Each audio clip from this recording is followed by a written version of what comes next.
دیکھیں،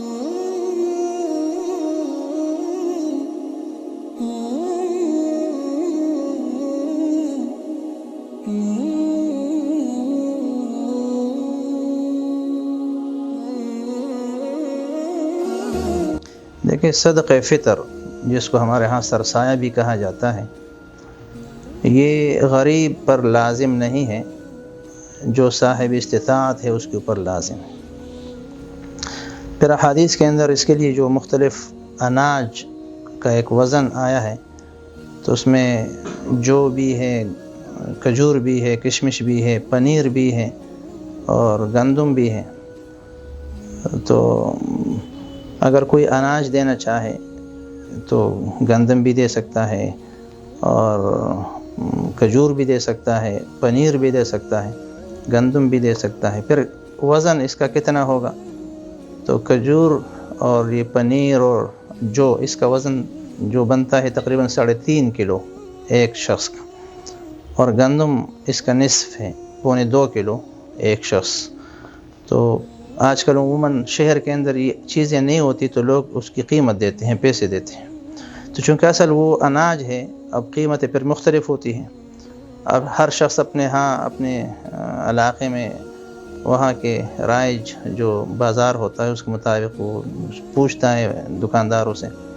اور پھر یہ ہے کہ آپ دیکھیں گے تو کھجور کے اندر بھی مختلف کوالٹی ہوتی ہے، تو پتہ نہیں کچھ مہنگی ہے کچھ سستی۔ اسی طرح کشمش کے اندر بھی ہے، جو کے اندر بھی ہے، تو کسی نے اعلیٰ کھجور والا قیمت لگایا ہے، کسی نے کم۔ تو اسی وجہ سے یہ جو ہمیں قیمتوں کا اختلاف ملتا ہے نا، اس کی اصل وجہ یہ ہوتی ہے، ورنہ اصل حقیقت صحیح جو چیز ہے وہ اناج ہے۔ آپ مثلا گندم دیتے ہیں یا گندم کا آٹا دیتے ہیں، فی کس آپ 1.25 کلو دے دیں، کوئی وہ نہیں ہے۔ تو اور آپ کھجور وغیرہ دیتے ہیں تو اس کا ڈبل دے دیں۔ اور اگر آپ قیمت پہ آتے ہیں تو پھر آپ کو جس پر اعتماد ہو یا خود ہی پوچھ لے، جا کے دکاندار سے پوچھ لے کہ بھئی گندم کا آٹا جو ہے نا وہ 1 کلو کتنا کا ہے، آپ خود ہی حساب لگا لیں، 2 کلو گندم کا آٹا جو اس کی جو قیمت بنتی ہے وہ خود ادا کرے۔ ورنہ پھر جس مدرسے کے اوپر، جس عالم کے اوپر آپ کا اعتماد ہو، اس نے جو قیمت بتائی ہے اسی کے مطابق کر لیں۔ جیسے ہمارے یہاں جامعہ امداد العلوم درویش مسجد میں ہم نے اس سال، یہ 2024 ہے، تو جو قیمت ہم نے لگائی ہے، اگرچہ ہو سکتے ہو کچھ زیادہ ہو، 2.25 کلو گندم کی ہم نے 300 روپے مقرر کی، اور جو اس کا ڈبل ہے 3.5 کلو تو اس کے 630 روپے، اور کھجور کے 1400، اور کشمش کے ہم نے 2100 روپے۔ اصل اس کے وجوب کا جو وقت ہے وہ عید کا جو دن ہوتا ہے نا، اس کا جو صبح صادق ہے، اس کے وجوب کا وہ وقت ہے۔ لیکن اس سے پہلے پورے رمضان میں بھی کوئی شخص اپنا بھی دے سکتا ہے، اور ہر شخص کے اوپر اپنی نابالغ اولاد کا بھی لازم ہے۔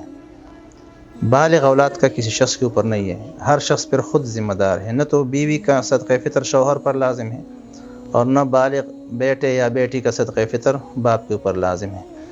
تو ہر شخص اپنا اور اپنی نابالغ اولاد کا صدقہ فطر وہ دے۔ ہاں، کوئی گھر کا سربراہ ہے اور اپنے پورے گھرانے کی طرف سے دیتا ہے، کوئی حرج نہیں، دے سکتا ہے، لیکن اصل ذمہ ہر شخص کے اوپر اپنا ہے۔ تو پھر صبح صادق کا جو ٹائم ہے، اصل وجوب کا وقت وہ ہے، تو اس لحاظ سے ہم یوں کہہ سکتے ہیں، مثلا اگر کوئی شخص صبح صادق سے پہلے فوت ہو گیا تو اس کا صدقہ فطر نہیں ہے۔ کوئی بچہ صبح صادق کے بعد پیدا ہوا، عید کے دن پیدا ہوا، اس کا بھی نہیں ہے۔ یہ وہ نقطہ سا ہے نا، ورنہ اصل وجوب کا وقت وہ ہے، اور دینا پورے رمضان میں، جب بھی رمضان شروع ہو جائے، چاہے اس 10 دن پہلے ہو، 15 دن پہلے ہو، صدقہ فطر دینا جائز ہے۔ آسانی کے لیے ہم یوں کہہ سکتے ہیں آج کل کہ اگر کسی کے پاس 1,40,000 روپیہ یا اس مالیت کا کوئی تجارتی سامان وغیرہ ہو، تو وہ شریعت کی نظر میں مالدار ہے، تو وہ دے، اور وہ لے نہیں سکتا۔ اور جو اتنا غریب ہے کہ اس کے پاس 1,40,000 روپے مالیت کے نقد بھی نہیں ہے، کچھ اور مال بھی نہیں ہے، تو وہ غریب ہے، اس کے اوپر لازم نہیں ہے اور وہ لے سکتا ہے۔